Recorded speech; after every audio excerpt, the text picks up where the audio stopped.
Assalamualaikum warahmatullahi wabarakatuh. Selamat sore sahabatku di mana saja Anda berada. Bertemu kembali dengan Samarinda Design Hub, gelaran podcast bersama Sapudin Pernyata, dan hari ini sangat luar biasa karena dari beberapa orang yang telah hadir di kursi paling empuk ini, baru kali ini kita hadirkan seorang perempuan. Saya lebih mengatakan perempuan daripada wanita karena pilihan kata itu sudah saya pertimbangkan untuk perempuan di sebelah saya. Karena konon katanya perempuan itu dari kata empu, orang yang diagungkan. Kalau wanita itu katanya, itu kata guru saya ya, almarhum, dari kata won, orang yang punya banyak keinginan, kemauan. Nah, kita pakai kata perempuan di sebelah saya ini. Kita hadirkan sebenarnya untuk bisa memberi inspirasi dan wawasan kepada kita. Mengapa tangannya yang bersih, kuku kakinya yang bersih ini mau dimasukkan ke gorong-gorong, ke parit gitu ya. Apa dia tidak sayang wajahnya yang glowing harus berkotor-kotor karena bahasa Kuta itu peceren, kalau bahasa Banjar apa ya, pokoknya comberan gitu. Nah itu kan aneh menurut kita. Yang kedua, dia ini kan bukan orang yang kaya raya duduk di rumah duit datang gitu, tapi dia hidup berat karena harus mengurusi 3 putranya, laki-laki semua. Tapi di antara kesibukannya harus mendidik, merawat, mendampingi anaknya, dia juga mengurusi anak orang, dan tidak sedikit anak itu. Macam-macam anak itu. Ada anak yang memang ditinggal orang tuanya, ada anak yang karena korban kekerasan dalam rumah tangga, aneh-aneh. Nah, perempuan aneh itulah yang kita hadirkan di sini, biar kita tahu kenapa dia mau begitu dan apa maknanya buat dia melakukan itu. Selamat sore Mbak Dila. Sore ya. Dila Khori ya. Iya. L-nya 2 ya. L-nya 2. Dual ya. Jadi L-nya 2, Delta India 55 Alpha. Kemudian pakai Charlie ya. Charlie Hotel Oslo Romeo India. Dila Khori. Facebooknya ini termasuk penggiat sosial media dia. Ada IG-nya, ada IG-nya kan? Ada IG. Ada IG-nya, ada Facebook-nya, ada TikTok kali ya? Ada TikTok. Luar biasa. Ibunya gaul orangnya. Umurnya baru 27 sih. Iya kan? Wajahnya loh maksud saya. Anggap seperti itu. Ya, anggaplah seperti itu, tapi sebenarnya dia perempuan hebat. Beban yang begitu membebani dirinya ya, begitu syarat beban pada dirinya, tapi dia enjoy, dan Anda lihat wajahnya kan enak, manis gitu ya. Padahal usia anaknya nanti dia cerita. Coba cerita, berapa anak? Anak ada 3, ya? laki-laki semua. Yang paling gede berapa tuh? Hampir 17 tahun. Oh, masih SMA kali ya? SMA kelas 2 ya. SMA ya. Jurusan IPA apa? Di kejuruan. Oh, di kejuruan. Kenapa tuh di kejuruan? Di kehutanan kebetulan. Oh, bagus lah. Ya, waktu itu kasih pilihan aja sih. Jadi kasih pilihan apakah mau di umum atau kejuruan. Kebetulan dia juga satu pemikiran dengan namanya, jadi coba di situ. Iya, ini orang tua hebat nih. nggak maksa anak, kamu harus masuk SMA IPA biar jadi dokter, nggak begituan ya. Iya, iya, jangan. Kemampuan anak beda-beda. Betul, dan jangan menghukum anak ya. Biarkan mereka berkembang, kita tugasnya mendampingi. Nomor 2? Yang nomor 2 kebetulan mondok. Mondok ya. Di pesantren. Itu juga pilihan dia. Pilihan dia. Pilihan dia luar biasa ya. Tapi biasanya kalau di pondok itu mondok dia, nggak pulang ke rumah tuh. Iya. Nggak sedih? Awalnya begitu nganter sampai tempat pas balik itu udah di sepanjang jalan tuh nangis. Iya iyalah kan. Karena baru pertama kali itu selama itu pisah. Ya jangankan Anda perempuan ya, seorang ibu, saya seorang bapak. Ketika saya ditinggal anak saya sekolah ke Jawa, di depan dia saya nggak nangis. Tapi malam ketika ingat dia yang sudah sekarang berada di Jawa gitu ya waktu itu, netes juga air mata saya. Ya bagaimana pun kan naluri orang tua. Nomor 3? Yang nomor 3 masih kelas 2 SD. Masih butuh pendampingan banget Iya. tuh. Ya. Nah sekarang yang nomor 3 itu kan masih kelas 2 SD, tapi saya dengar Anda juga ngurusin anak orang tuh di rumah. Namanya rumah apa itu? Safe house ya. Safe house. Rumah aman. Oh rumah aman. Kenapa disebut rumah aman ya? Karena memang itu shelter untuk anak-anak korban kejahatan seks dan KDRT. Ada kejahatan seks? Ya. Oh, jadi ada anak-anak yang korban kejahatan seks ya? Mungkin selama ini kan kita cuma dengarnya kan dari televisi di daerah mana. Iya, iya, Kita iya. juga dulu awalnya seperti itu. Ternyata ada di Samarinda banyak Ya? banyak kasus-kasus. Bahkan mudah-mudahan nggak salah yang saya dengar datanya ini. Bukan salah sih, memang benar. Itu Samarinda memang di Kalimantan Timur paling tinggi tingkat kejahatan. Penduduknya banyak, persoalannya juga banyak. Iya. Dan ini seperti apa ya? Seperti sesuatu yang tidak orang banyak tahu. Iya kan ya? Padahal banyak kejadiannya. Banyak Dan itu sekali. perlu penanganan karena itu masa depan kita ya. Masa depan kita. Ada yang kejahatan seks, ada yang kejahatan kekerasan oleh orang tua, ada ya? Ada. Ada yang tidak punya orang tua? Bukan nggak punya sih ya, kebanyakan kalau yang tidak ada latar belakang kejahatan seks dan KDRT itu ada yang titipan. Misalnya dia anak yatim piatu, kan ada di Samarinda ayah meninggal, ibunya meninggal dan Itu bersama. biasanya di panti lainnya. Oh, tidak di Tidak rumah di aman situ. ya. Jadi di rumah aman ini lebih karena orang-orang yang menjadi korban Iya. dari kejahatan. Ada kejahatan broken home-nya orang tua, ya karena KDRT. Ada juga yang karena memang dia terlibat atau diperlakukan Tidak baik. oleh orang lain. Ada yang masih bayi, Ada umur berapa tuh? dari bayi. Dari bayi. Iya. Mungkin saya kasih contoh. Jangan sebut orang nama ya. tua, Ya. orang tua yang terkena kasus hukum. Jadi anaknya dititipkan lah gitu dari. Yang Kan tidak mungkin yang ikut terkena kasus ibunya. hukum bapaknya atau ibunya? Ada yang dua-duanya, ada yang ibunya aja. Entah bapaknya kemana, saya juga. Ibunya kemudian terlibat Iya. masalah hukum, anak ini sebatang kara. Melahirkan misalnya di penjara. Oh, iya, iya. Akhirnya anaknya dititipkan ke. Oleh siapa itu? Oleh ibunya atau oleh keluarganya atau memang inisiatif dari rumah aman Kesepakatan ini? biasanya. Kesepakatannya. Nah, kesepakatan. Kalau dia titipkan di rumah aman, siapa yang biayai anak itu?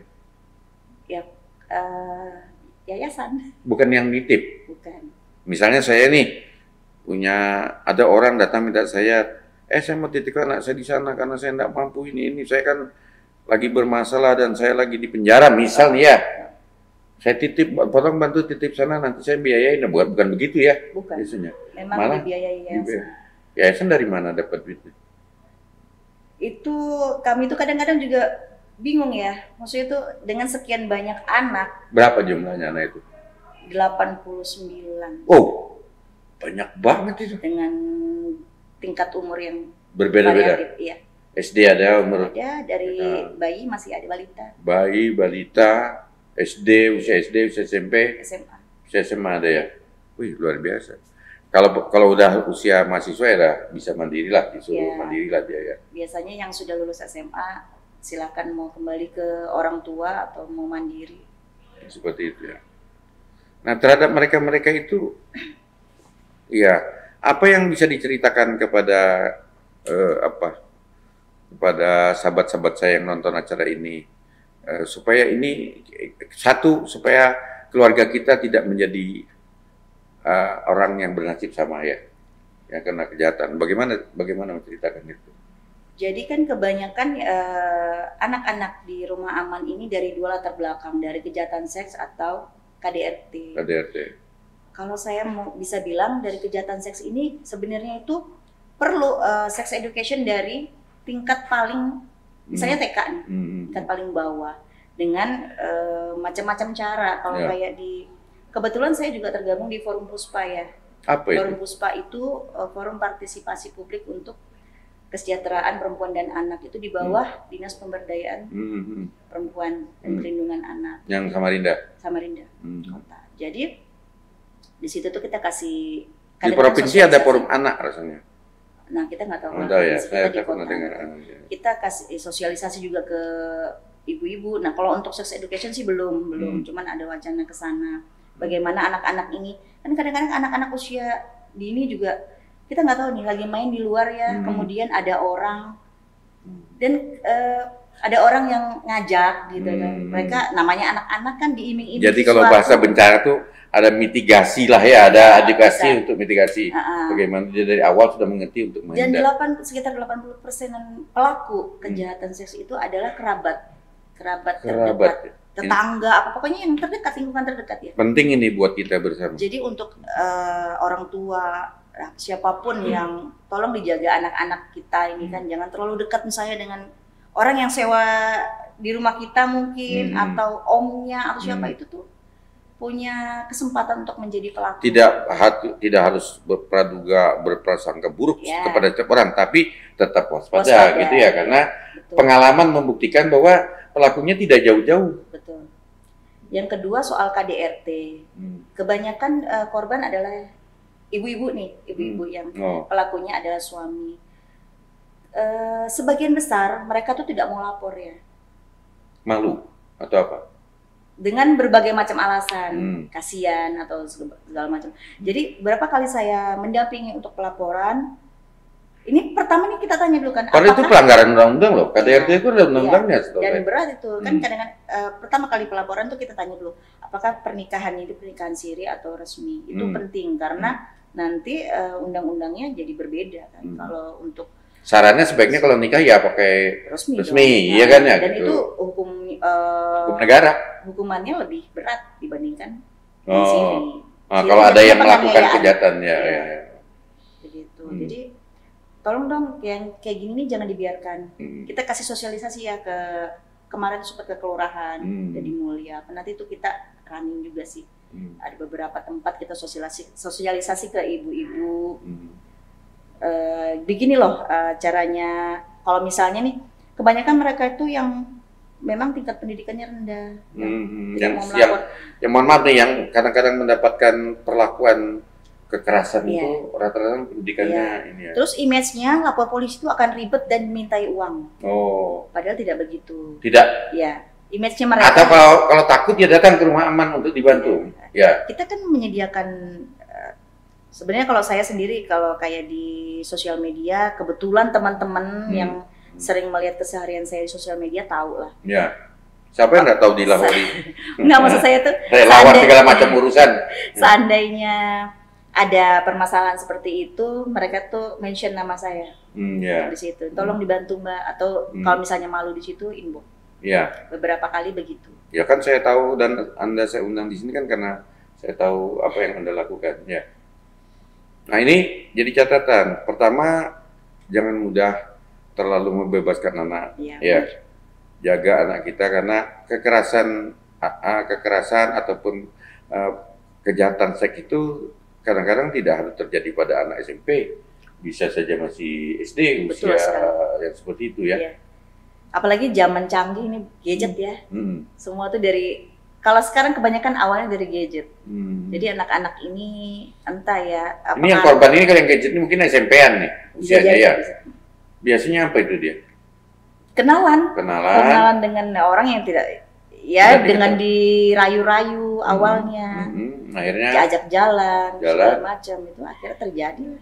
Ada yang dicekoki dengan minuman keras, sampai begitunya ya. Ada yang cuman dirayu-rayu. Ada nggak yang misalnya sudah dicekoki minuman keras, kemudian dilakukan kejahatan seks dan bukan satu orang pelakunya. Ada ya, Masya Allah.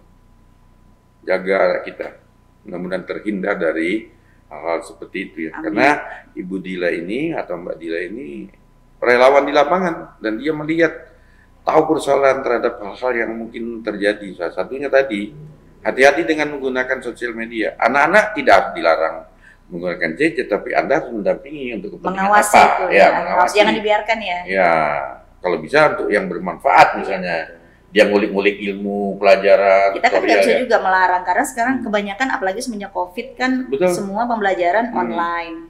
Nggak Jadi bisa, ini sudah generasi milenial udah itu bagian dari kehidupannya ya. Tinggal bagaimana mendampingi, mengawasi ya. mengarahkan ya. Tapi kita tahu kata Mbak Dila tadi bahwa kejahatan itu juga bisa bersumber dari situ awalnya. Iya. Ya, dirayu-rayu, Banyak diimbau. sekali Ya. ya. Makanya anak-anak yang pertama masuk ke rumah aman, HP harus disita, gadget disita. Untuk sementara ya. Ya, seperti itu. sampai proses hukumnya kelar. Oh, iya takut dia ada diintimidasi, di macam-macamin, atau sebaliknya pada dirayu dia maafkan, hilang lagi, pergi lagi dia untuk melakukan kesalahan kedua ya.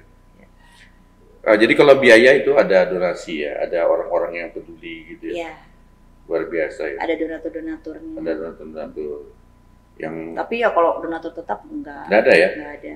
Padahal 80 orang loh ini untuk biaya makan aja. Itu pikir- Maksudnya yang donatur tetap itu kan rutin ya? Ini Ya, yang tiap bulan bantu ya, itu nggak ada? Enggak. Kalau yang personal ada pribadi-pribadi ya ada.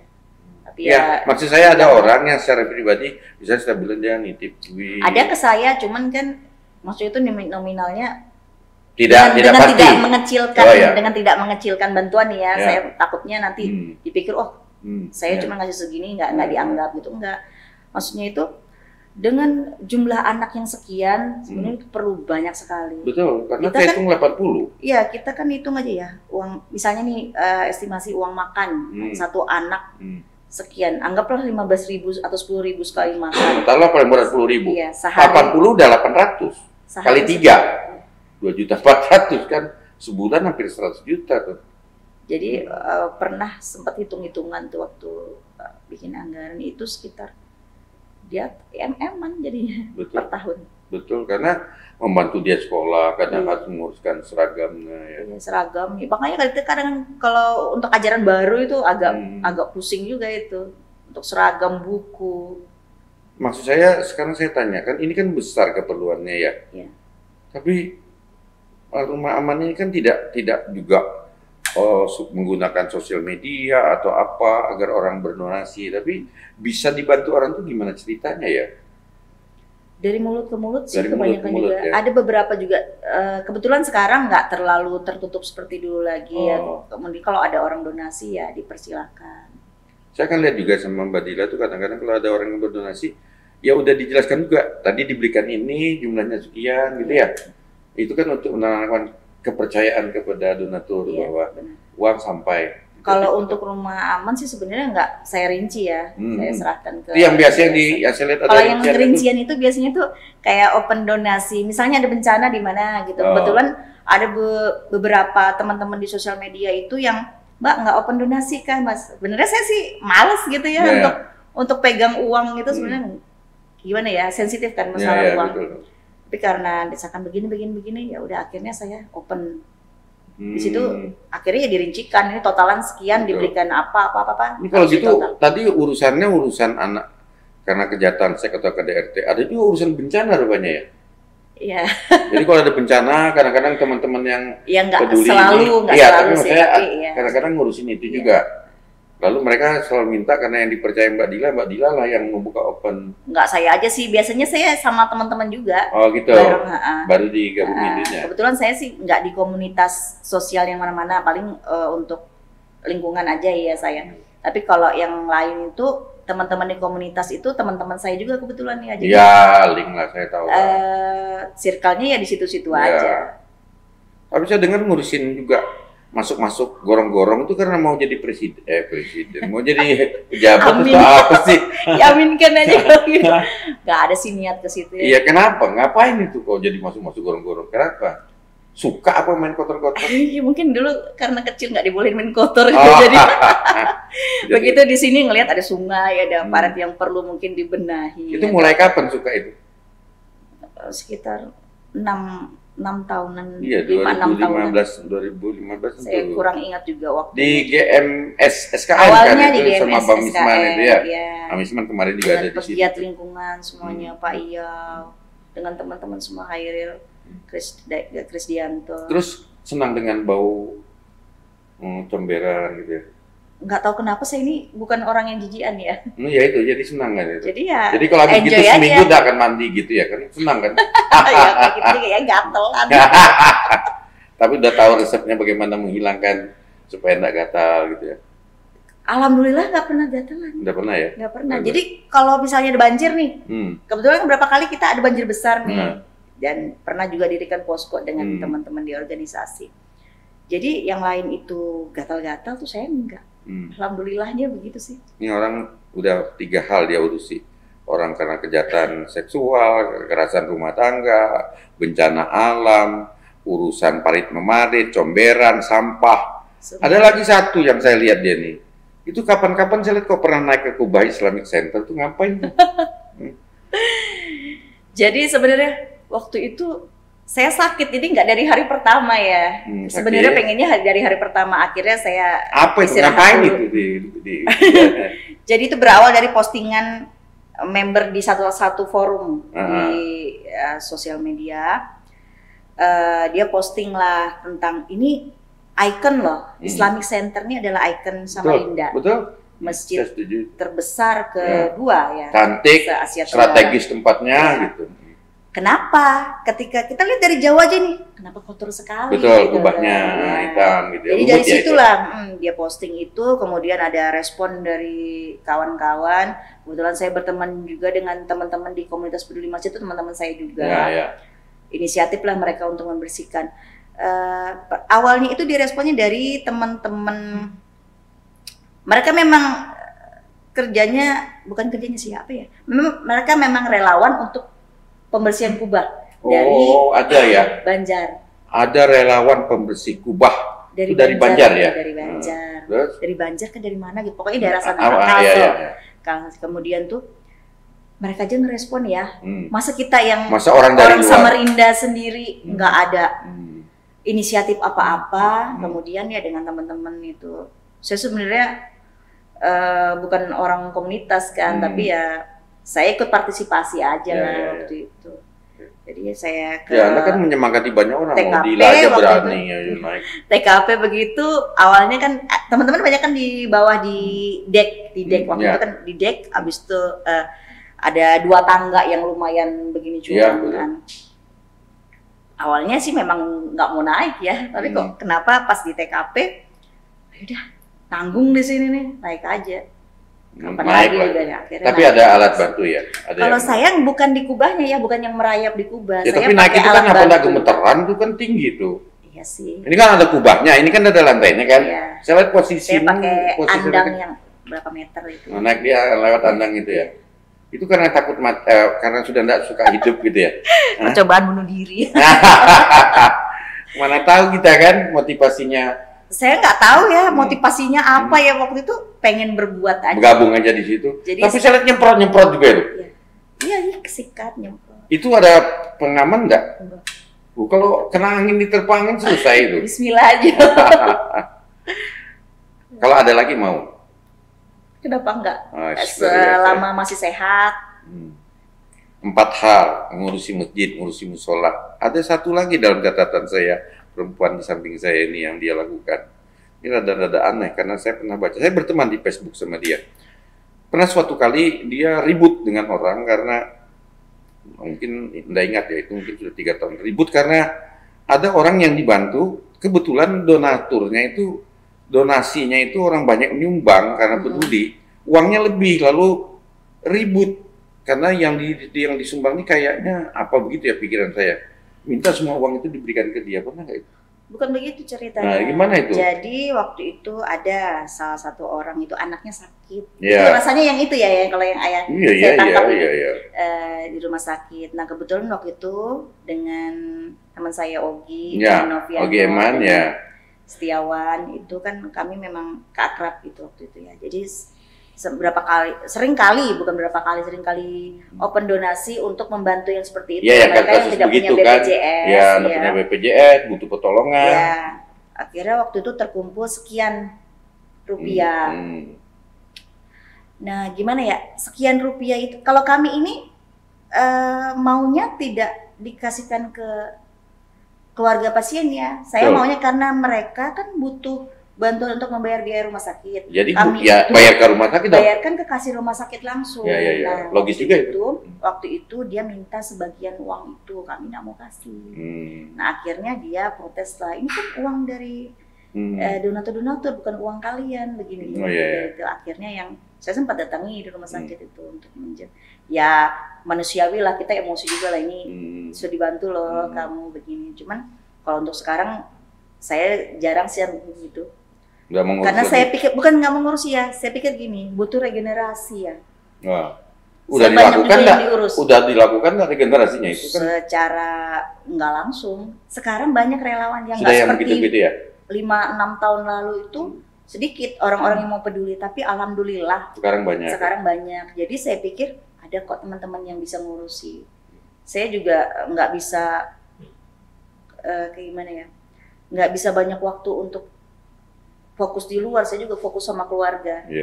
Begitu. Jadi saya bisa ada waktu itu di luar setelah saya membereskan urusan rumah. Tapi kan ada juga itu kan salah satu, karena saya kan mengikuti juga nih hidupan Anda ini.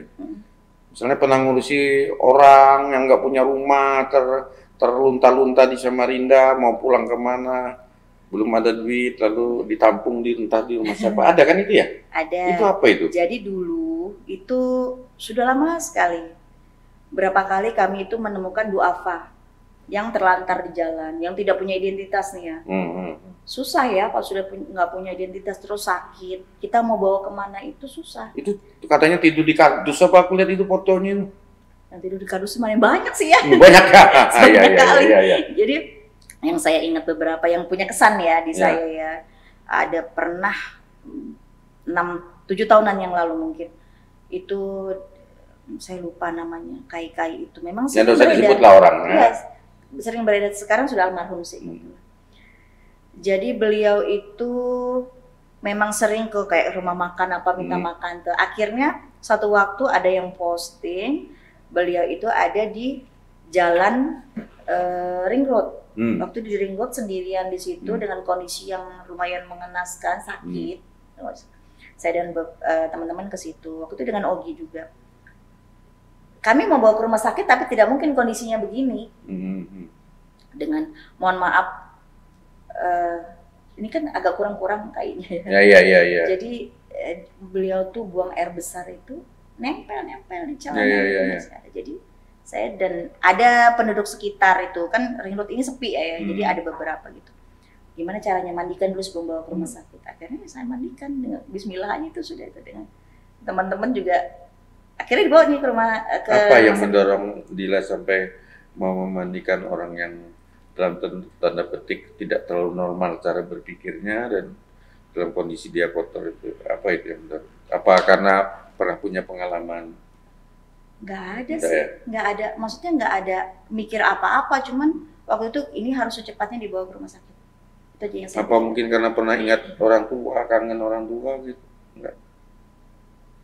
Ya kasihan sih ya, kasihan ini orang tua sendirian. Masih punya ayah nggak sih? Nggak ada. Umur berapa ditinggal ayah? Saya yatim dari umur 7 tahun. Nah, apa enggak karena itu ya? Enggak mikir juga ke situ sih, mikirnya cuman orang ini butuh pertolongan aja. Jadi yang kayak gitu banyak ya. Banyak. Jadi kita bawa ke rumah sakit. Nah setelah di rumah sakit itu kan kadang-kadang kita bingung ya. Dia ini kan diobservasi, diobati. Saya ada kenal orang rumah sakit juga yang mengurusi untuk orang-orang yang terlantar gini, memang tidak dibebankan biaya waktu itu dengan bapak. Jadi ada link sudah di rumah sakit. Ada waktu itu. Jadi tidak benar juga bahwa rumah sakit itu tidak peduli kalau betul-betul pada orang yang Dilihat dulu. jadi mereka tuh bagaimana. makanya mereka punya catatan juga siapa orang yang Kan kadang-kadang ada orang yang ngaku-ngaku aja ketika sakit ngaku-ngaku nggak mampu ya. Itu kan harus dilihat dulu. Betul, betul. Nah, kita riwayatnya bagaimana. Tapi kalau delay yang datang, pasti mereka udah percaya ya. Enggak juga sih.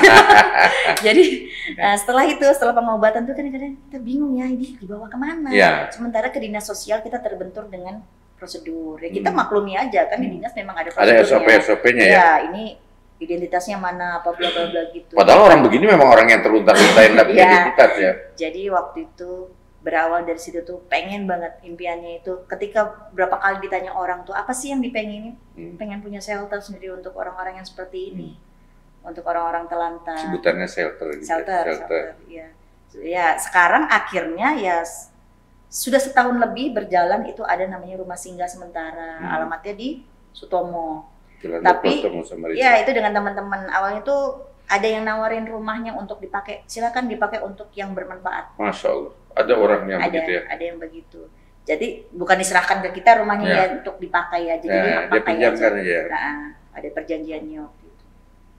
Masih ada itu? Masih ada sampai sekarang ya. Jadi itu untuk transit, nggak hanya untuk orang terlantar gitu aja. Jadi kadang-kadang keluarga-keluarga pasien di rumah sakit yang kurang mampu, yang nggak bisa bayar sewa untuk menemani keluarganya yang dirawat nih ya, silakan. Ya karena dokter Sumeng nggak terlalu jauh dari orderannya ya. Kan mereka tuh kadang-kadang ada yang dari pedalaman. Jauh-jauh, ya.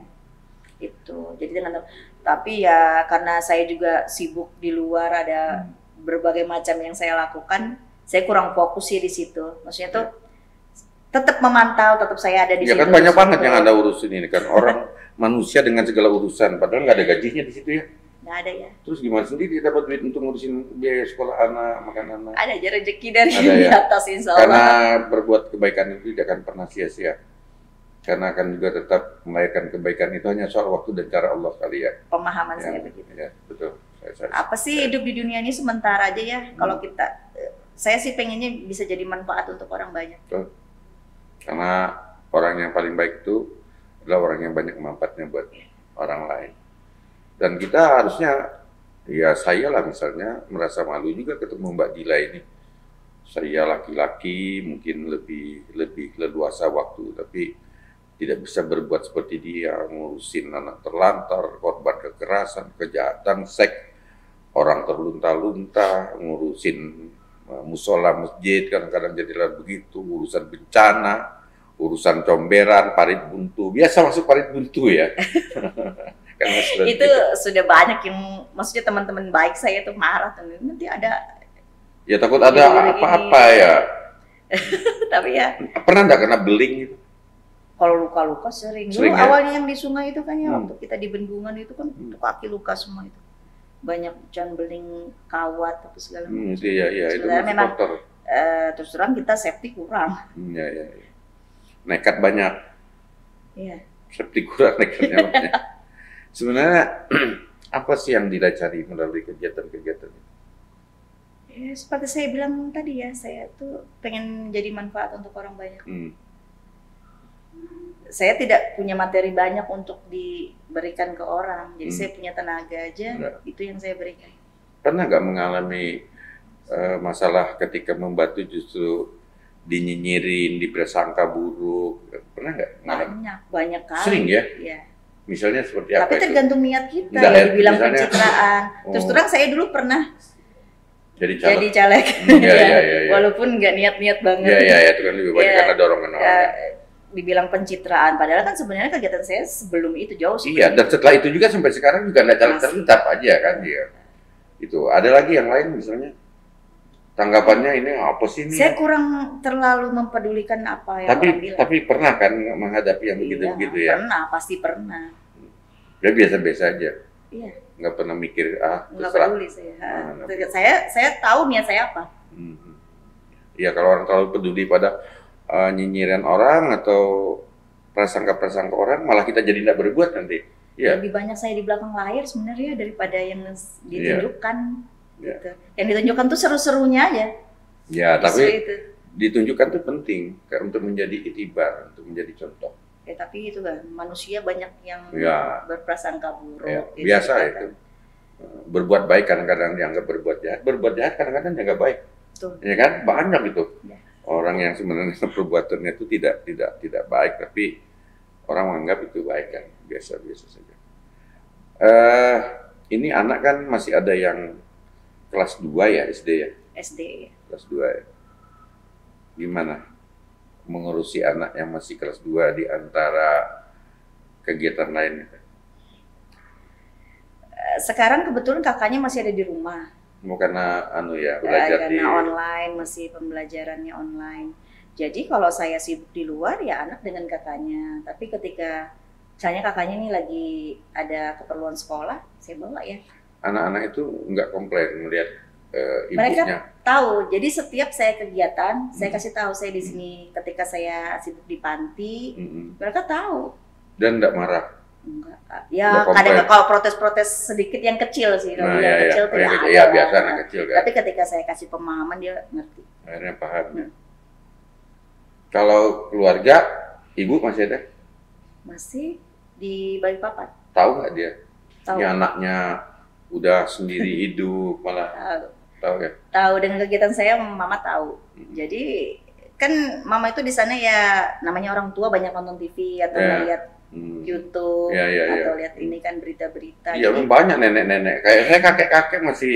Jadi kadang-kadang itu mama tuh tahu dari pemberitaan justru kan. Ya memang nggak ada muka saya di situ ya, tapi tahu misalnya jadi pas telepon atau video call saya kan, di mana ini di sini. Oh, yang ini kan yang di berita kan, misalnya yang di Kubah kemarin, yang di Kubah. Iya, jadi paham aja. Atau saya lagi di sungai kan, mama tahu. Iyalah. Banyak hal sebenarnya yang bisa digali dari seorang Dila Hori ya. Sudah 5 tahun ya, mohon maaf ya, 5 tahun sendiri hidup ya. Iya, sekitar itu. Dan mengurusi 3 orang putra dan semuanya laki-laki. Nggak gampang juga itu sebenarnya ya. Biasanya kalau yang perempuan kan bisa bantu-bantu masak. Iya, benar. Yang ini bisa nggak bantu-bantu? Kalau dikasih persentase 20% ya dari 100%. Tapi Anda sabar ya ngurusin bagaimana? Enggak juga sebenarnya. Begitu juga ya? Tapi dijalani aja. Bisa juga ngomel ya? Ya manusiawi ya. Tapi tidak KDRT kan? Insya Allah. Kalau KDRT aku yang laporin soalnya. Saya tukang lapor ya. Saya dilaporin. Kita bersyukur ya bisa mendapatkan kisah-kisah di balik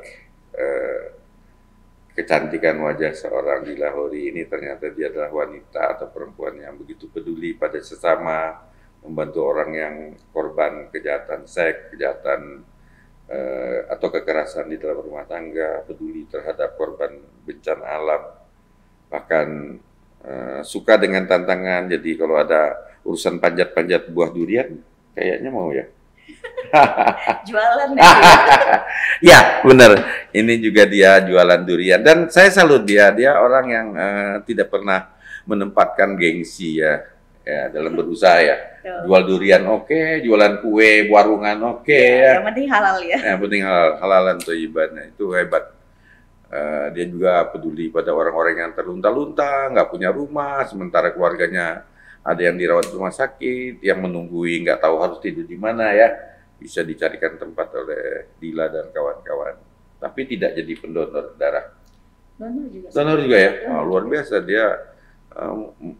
Banyak hal yang diurusi, menyumbangkan darah buat kemaslahatan hidup, kebaikan hidup dan ikhtiar untuk hidup sehat bagi kawan-kawan yang membutuhkan darah. Dan alhamdulillah pada hari ini kita sudah mendengar langsung dari dia.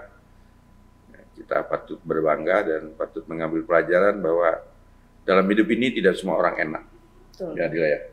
Jangan dikira orang Samarinda aman-aman saja. Ya. Saya sendiri maksudnya pernah berada di posisi tidak enak. Jadi oh begitu ya? Ya jadi kan kalau kita bisa bantu, kenapa enggak? Jadi kalau Anda berhadapan dengan persoalan ketidakenaan hidup, jangan putus asa. Ada caranya. Caranya adalah membantu orang supaya enak. Nah, itu kan ini kan yang dilakukan ya. Kita tidak mau tahu apa ketidakenakannya mungkin ya, dia juga tidak mau cerita mungkin ya, tapi dia pernah mengalami hidup yang tidak enak, tapi dia menyelesaikan persoalan ketidakenakan itu dengan memberikan rasa enak buat orang lain. Rasa enak itu berupa rasa nyaman. Nah, itu Bahagia. rasa bahagia buat orang, dan itu mahal ya, dan itu mahal. Kita belajar dari situ dan mudah-mudahan ini menginspirasi kawan-kawan. Jangan pernah berhenti untuk berbuat baik. Kalau Anda tidak bisa menyelesaikan membantu orang dengan duit, Anda mungkin punya pikiran. Tidak bisa pikiran, Anda punya tenaga ya. Betul ya. Seperti itu. Dan kalau paling jelek ya doalah. Bukan paling jelek sih. Artinya masih ada lagi ya, kalau ada mau. hal yang baik masih. Masih ada yang baik ya. Saya mohon maaf. Bukan paling jelek, doa itu penting banget ya. Nah, gitu. Tapi sekurang-kurangnya kalau dalam agama itu dikatakan kalau tidak bisa dengan tangan, tidak bisa dengan mulut, ya Anda masih bisa dengan doa. Seperti itu. Demikian cerita kita sore hari ini bersama Mbak Ila Khoury. Beliau ini adalah perempuan tangguh, perempuan kuat yang harus mengurusi 3 anak seorang diri, tapi dia juga mengurusi banyak orang, dan orang-orang yang diurus adalah orang-orang yang dalam tanda petik punya masalah. Mudah-mudahan menginspirasi buat saudara. Saya berterima kasih telah mau menonton tayangan ini. Selamat selamat menonton, sampai ketemu kembali. Mungkin kita hadirkan lagi ya Mbak Ila Khoury di sini. Terima kasih Mbak Ila Khoury. Sehat selalu, tetap semangat, tetap kuat ya. Insya Allah. Ya, terima kasih saudara. Assalamualaikum warahmatullahi wabarakatuh.